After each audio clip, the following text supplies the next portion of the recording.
Hello, મારું નામ પીઠવા ધારા છે. મારી રેસિપીનું નામ ચોકો બનાના કેક છે અને હું ગૃહિણી શેફ ચેલેન્જ 2માં ભાગ લઈ રહી છું.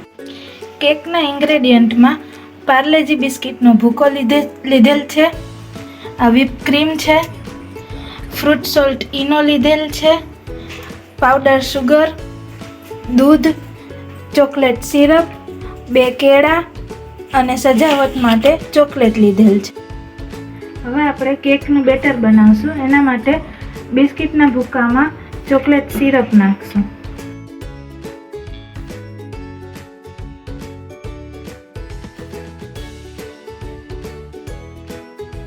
ચોકલેટ સિરપ બાદ 2 ચમચી પાવડર સુગર નાખશું.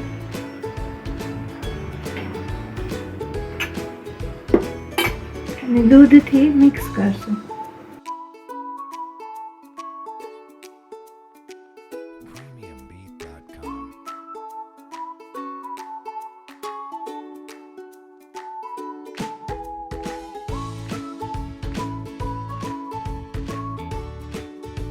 કેકનું બેટર બની ગયું છે. હવે આપણે એમાં ઈનો નાખશું.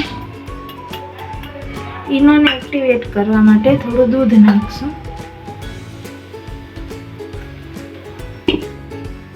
તેને સારી રીતે મિક્સ કરશું. ત્યારબાદ મેં એક તપેલામાં બટર અને કોરો લોટ લગાડી તૈયાર રાખ્યું છે. તેમાં બેટર તરત નાખી દઈશું.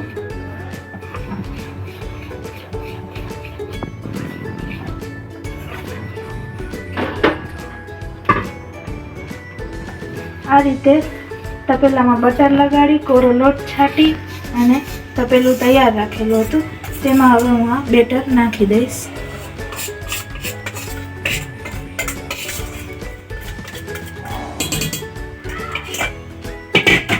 ત્યારબાદ તેને ટેપ કરી મેં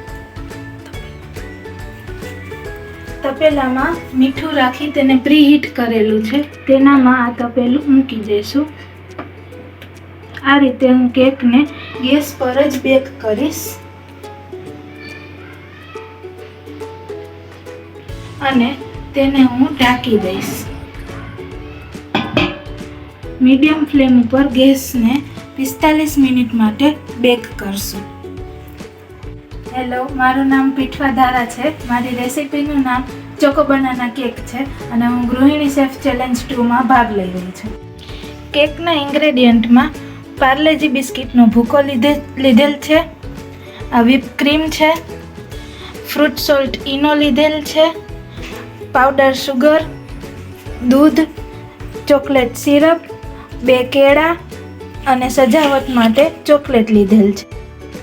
હવે આપણે કેકનું બેટર બનાવશું. એના માટે બિસ્કિટના ભૂકામાં ચોકલેટ સિરપ નાખશું.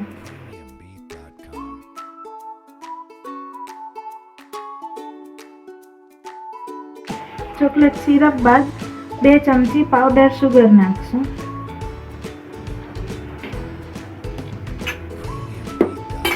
અને દૂધથી મિક્સ કરશું.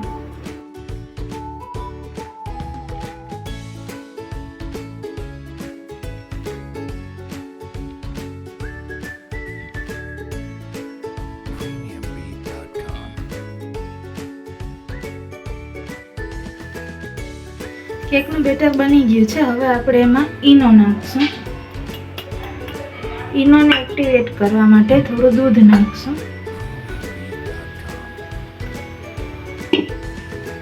તેને સારી રીતે મિક્સ કરશું. ત્યારબાદ મેં એક તપેલામાં બટર અને કોરો લોટ લગાડી તૈયાર રાખ્યું છે તેમાં બેટર તરત નાખી દઈશું.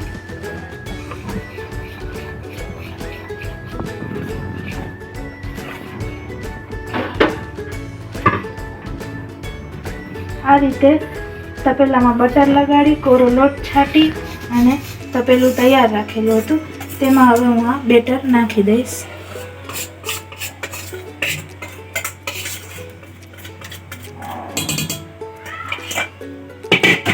ત્યારબાદ તેને ટેપ કરી મેં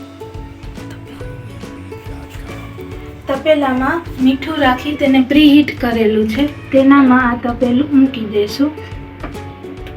આ રીતે હું કેકને ગેસ પર જ બેક કરીશ અને તેને હું ઢાંકી દઈશ. મીડિયમ ફ્લેમ ઉપર ગેસને 45 મિનિટ માટે બેક કરશું. 45 મિનિટ થઈ ગયા બાદ આપણે કેકને ચેક કરી લેશું. આ રીતે ચાકુથી ચોટતી નથી એટલે કેક થઈ ગઈ છે. હવે કેકના 2 ભાગ થઈ ગયા છે. એમાં હું ખાંડનું પાણી લગાડીશ.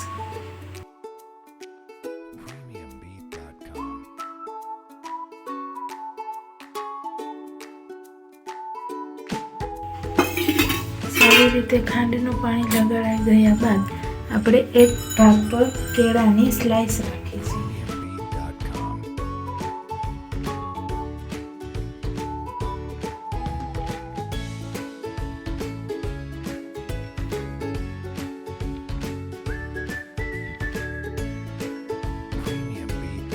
આના પર આપણે ક્રીમ લગાડીશું. મેં સાદું વ્હાઈટ ક્રીમ લીધી નથી.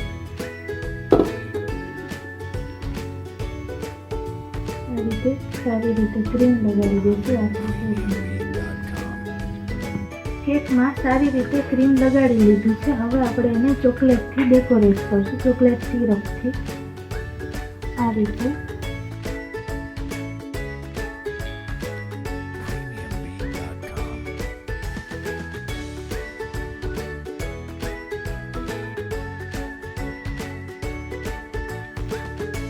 હવે આ રીતે આપણે ચોકલેટ સિરપથી ડેકોરેટ કરી લીધું છે.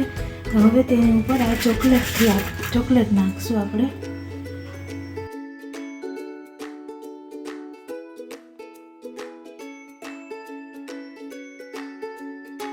તો આ રીતે તૈયાર છે આપણી ચોકો બનાના કેક.